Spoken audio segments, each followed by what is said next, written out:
Welcome to Manage to Engage, the podcast from clearandopen.com. Dedicated to the evolution of you, because businesses grow when people do. Serving leaders, managers, and people who will be, helping you reach excellence in your work and achieve your personal goals at the same time. Sign up for the free course at clearandopen.com. A bird calls, a car accident happens, a pandemic occurs.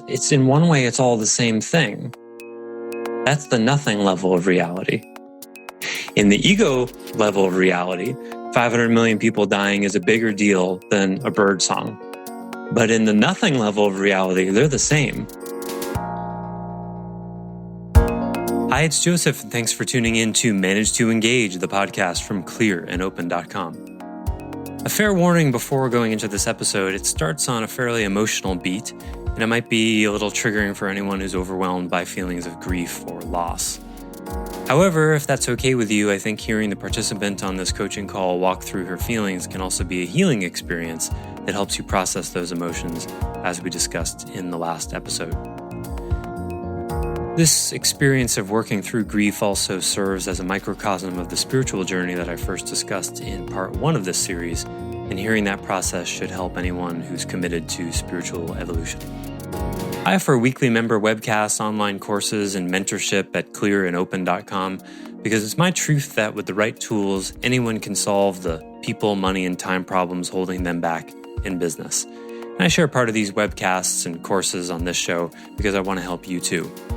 If you're enjoying the show and learning from it, I'd love your feedback. If you're listening to the show on an Apple device, all you have to do is open the podcast app, view the full description of this episode, and click the link to leave a rating and review for the show. Thanks so much for listening. Let's start the show.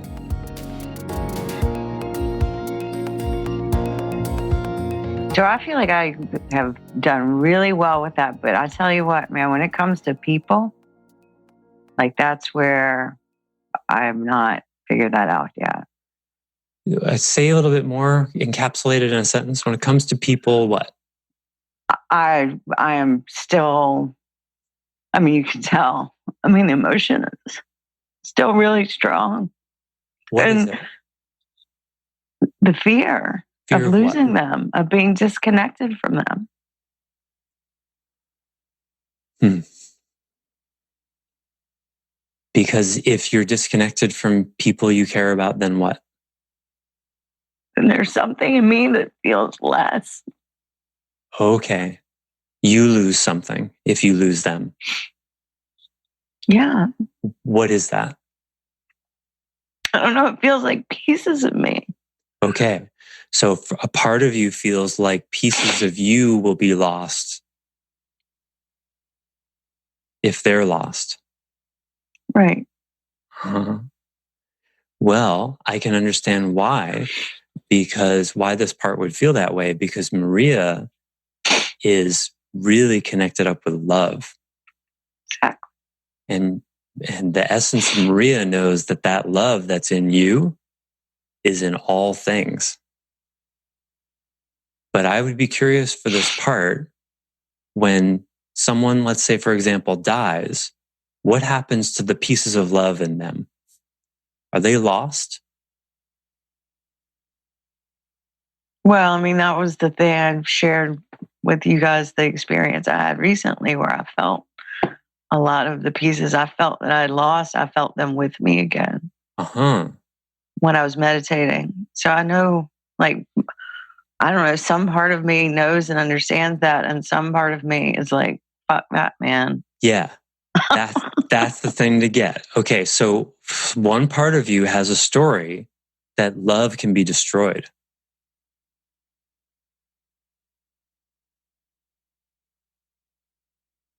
Yeah. So inquire into that and write a letter to this part of you. Write a letter to this part of you that's really curious, that wants to know, I can tell you've got some pain and suffering around losing people. And I want to understand that. What exactly is that? And how does that look to you? Desire to really understand how that works. And why are you laughing? More letters. I got it. Oh, yes, I will do it. So desire to know that part's reality. Because the sense, like certain philosophers, Spinoza was one of them. He borrowed a lot from Eastern philosophy. They had this theory that everything was made of like lovetrons, like not like electrons, protons, but like lovetrons. There's a sort of substance to it. And so the image I get is that this part of you, when she loves someone, there's like some of your lovetrons go into them. And then if they die, those lovetrons are lost. And then you've lost a piece of you. That seems to be sort of the model. And it's okay that a part of you has that picture, but that part of you needs you to be there for this part and understand that picture better. Like, where did that idea come from?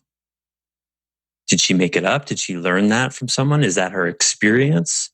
Was there something that happened in your childhood that gave her that idea that that's how it worked? That's going back to that question. That's being there for the emotion.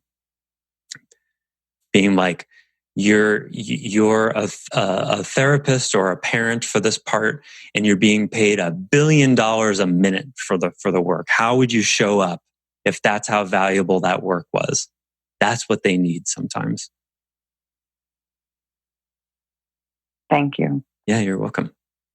And again, the key thing here, like I'm trying to show here, is to find the essence of it that's true. Like, oh, like she has this sense of like this part is really connected up with love. She has some ideas about how it works that I don't think are exactly true, and just suffering because of that. But the light side of that is she's really connected up with love. So she needs you, I think, to show her that love is indestructible.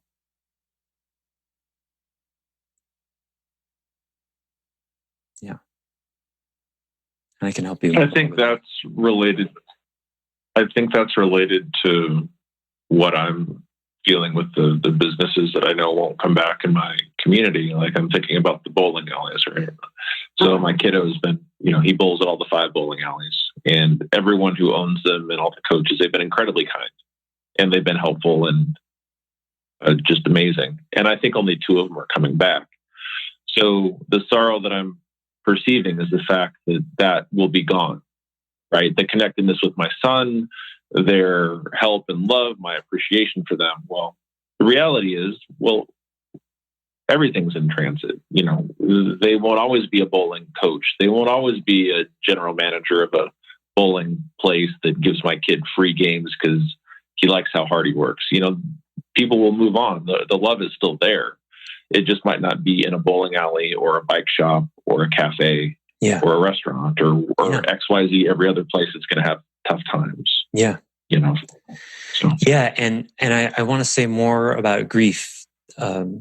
Grief, some people would say that the real spirituality is a process of grief. The thing you're grieving is the loss of permanence, the loss of the self you thought you were, the loss of control. Is a lot of loss in it. The loss of your individual agency. And so, I'm 1 hour at a time, just like everyone else. But so far, after the first few days of the shock that existed, I've been feeling amazingly good. And again, all that could change in a minute. But when I reflect on it, it's probably because in the last year, I've processed an enormous amount of existential level loss of control, loss of who I am, the loss of being able to control my own mind, a lot of that. And so the outer situational loss is only a challenge to the degree you haven't yet dealt with the inner losses. You know what I mean?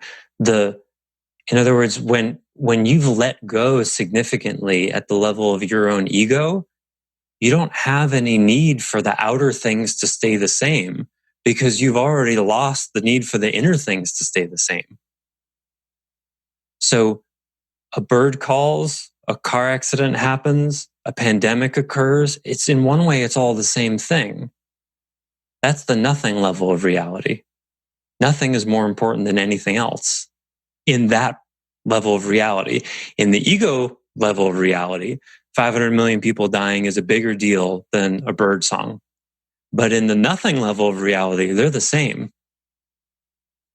But if you don't have access to the nothing level of reality, then all of your eggs are in the duality basket. And it looks really significant and can be very distracting. Both are true. I hope that doesn't sound cold and disconnected. Can I share one thing for Maria? Yeah, please. Maria, I'm 7 and 10 years removed from losing both of my parents. And daily, I kid you not, daily, I learn from them still. Mm. They're lessons that show up. And I'm so thankful for that. So as Joseph was saying, we are all interconnected, and you will remain connected no matter what. Thanks. I believe that to be true. I'm just not feeling it right now. Yeah.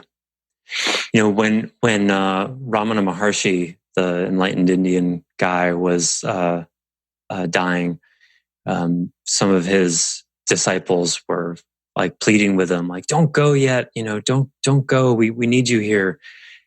And his answer was, "Where would I go? Where would I go?"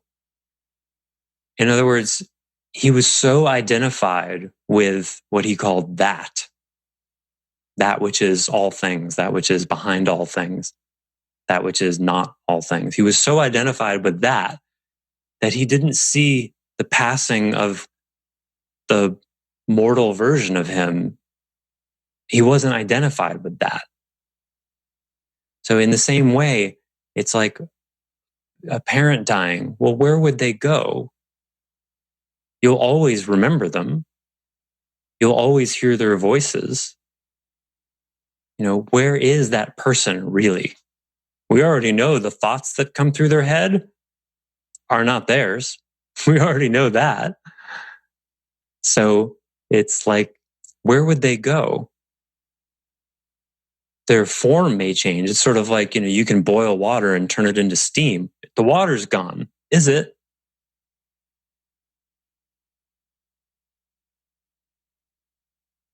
You know, it's the conservation of matter and energy.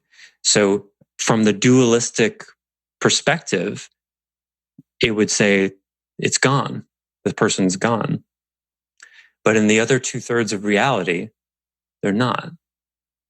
So it could be that what you're dealing with, Maria, is sort of grabbing you by the scruff of the neck and putting your face in it, because it could be that you're faced with a surrender or a suffer dynamic, which can be extremely useful, so that you're noticing, oh, the more I identify with the dualistic aspect of things, the more I suffer.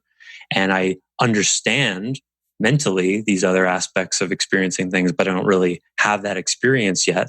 Could be the perfect thing to drive you there. That's how things were for me. And that's how it is for a lot of people. They end up checkmated, where it's basically transcend or die. And that can be really painful when you're in the midst of it. But it's like the Meister Eckhart quote that was used in the movie Jacob's Ladder. When it seems like demons are tearing you apart, sometimes it's actually angels trying to free you. So the ego will see it as, I'm being torn apart. And that's what's going on in the world, right? Oh, we're being torn apart. There's this pandemic, this virus is killing people. But and there's truth to that. I'm not saying that isn't true. But what's also true is angels trying to free us. And that's not something to believe. I'm saying it's something, if you tune in, you can experience. And it can be as simple as, I don't know. I don't know. Look at that. We don't know. Wow, there's such potential and peace and infinite possibility in that. And that's true too.